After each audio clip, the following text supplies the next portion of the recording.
बिहार के राज्यसभा चुनाव में 2020 वाला रोमांच पैदा हो चुका है। पल पल परिस्थितियां बदल रही है, कभी एनडीए का दावा तो कभी महागठबंधन का दावा। और इस बीच एक बड़ा दावा किया है एडी सिंह ने कि वो चुनाव जीत रहे हैं। 41 की बात छोड़िए, 5 अतिरिक्त वोटों का भी इंतजाम मैंने कर लिया है। तो इस एडी सिंह के इस दावे के बाद एनडीए में घबराहट है कि आखिर नतीजा क्या होगा राज्यसभा की 5वीं सीट का। नमस्कार, आप देखना शुरू कर चुके हैं स्टार टीवी बिहार। मैं आपके साथ सरोज सिंह। 2020 का क्रिकेट मैच और एक रोमांचक मुकाबला जब होता है 18, 19 और 20वें ओवर में, वही परिस्थितियां बिहार में राज्यसभा चुनाव को लेकर हो गई है। आज एक बड़ा भोज उपेंद्र कुशवाहा दे रहे हैं और उस भोज में ये तय होगा कि क्या एनडीए का राह आसान है या फिर जो दावा कर रहा है महागठबंधन, उस दावे में ही ज़्यादा दम है। होने क्या वाला है देखिए, जब आप बात करिएगा अलग अलग एनडीए के नेताओं से, कह रहे हैं कोई चुनौती नहीं है, 5 के 5 हम जीतेंगे।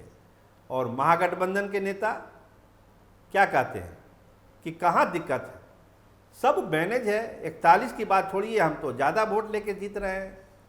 और एडी सिंह ने जब दावा कर दिया, खुद दावा कर दिया कि महागठबंधन के पाले में 41 तो छोड़िए और ज़्यादा सीटें यानी 5 अतिरिक्त वोटों का इंतजाम हो चुका है, तो उसके बाद तो सनसनी ही फैल गई।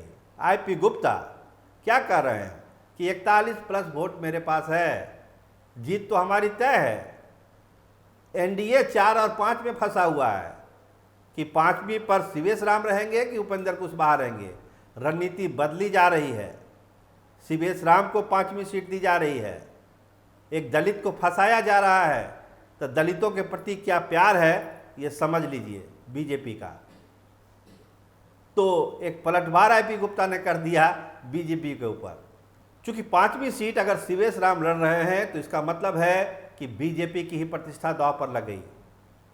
और क्या बीजेपी के कैंडिडेट के नाम पर पाला बदल होगा, क्रॉस वोटिंग होगी, ये अपने आप में एक बड़ा सवाल है। क्योंकि जो क्रॉस वोटिंग की बात कही जा रही थी कि एआईएमआईएम के लोग कर सकते हैं या कांग्रेस के लोग करते हैं, वो क्या बीजेपी कैंडिडेट के नाम पर ऐसा करेंगे? अभी तक तो बात थी कि उपेंद्र कुशवाहा के लिए वो कर भी सकते हैं, इसकी संभावना है। लेकिन शिवेश राम के नाम पर क्या यह पाला बदल संभव है, ये बड़ा सवाल अब सत्ता के गलियारों में गूंजने लगा है। आखिर क्यों रणनीति बार बार चेंज कर रहा है एनडीए? आज की बैठक, फिर विजय चौधरी के यहाँ बैठक, क्या विधायकों की एकजुटता पर कोई शक है?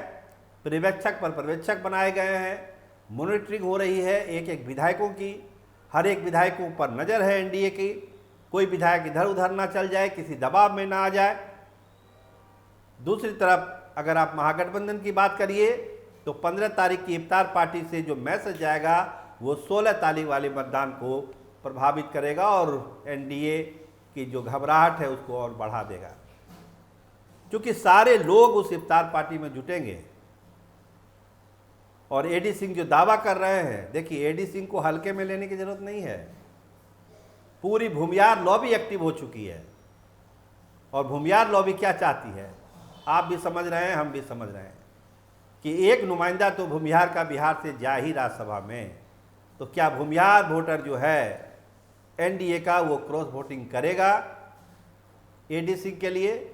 और एडी सिंह ये दावा क्यों कर रहे हैं कि 41 के अलावा भी 5-6 वोटों का उन्होंने इंतजाम कर लिया है? तो आखिर इसके पीछे कौन सी रणनीति है? क्या भूमिहार लॉबी उनको सपोर्ट कर रहा है? ये भी बड़ा सवाल है। क्योंकि जो दावा है उसको हल्के में एनडीए भी नहीं ले रहा है। मॉनिटरिंग हो रही है, बात हो रही है, एक एक विधायकों से पूछा जा रहा है, उनको समझाया जा रहा है। खासकर भूमिहार विधायकों पर खास नज़र रखी जा रही है जो एनडीए खेमे के हैं कि आपको इधर उधर नहीं जाना है। लेकिन जब 16 को मतदान होगा तब पता चलेगा क्या होगा नहीं होगा। लेकिन फिलहाल जो हमने शुरुआत में कही थी कि जो एक 2020 मैच का जो रोमांच होता है क्रिकेट का, वो रोमांच आ चुका है। छोटे छोटे ग्रुप में गुप्त बैठकें हो रही है, महागठबंधन की भी, एनडीए की भी। जेडीयू की अलग पॉलिटिक्स चल रही है कि नीतीश कुमार को भेजना है राज्यसभा में, नहीं भेजना है, अलग अलग राय है विधायकों की भी। एक फैसला जेडीयू के विधायकों को भी करना है कि क्या करना चाहिए क्या नहीं करना चाहिए। लेकिन इन तमाम खबरों के ऊपर सबसे बड़ी खबर एडी सिंह का वो दावा है कि 41 के बाद भी 5-6 विधायकों का समर्थन उनके साथ है। तो इसका मतलब है कि एनडीए को अभी और मेहनत करने की ज़रूरत है। आप देखते रहिए स्टार टीवी बिहार। आपका बहुत धन्यवाद, आपका बहुत बहुत शुक्रिया।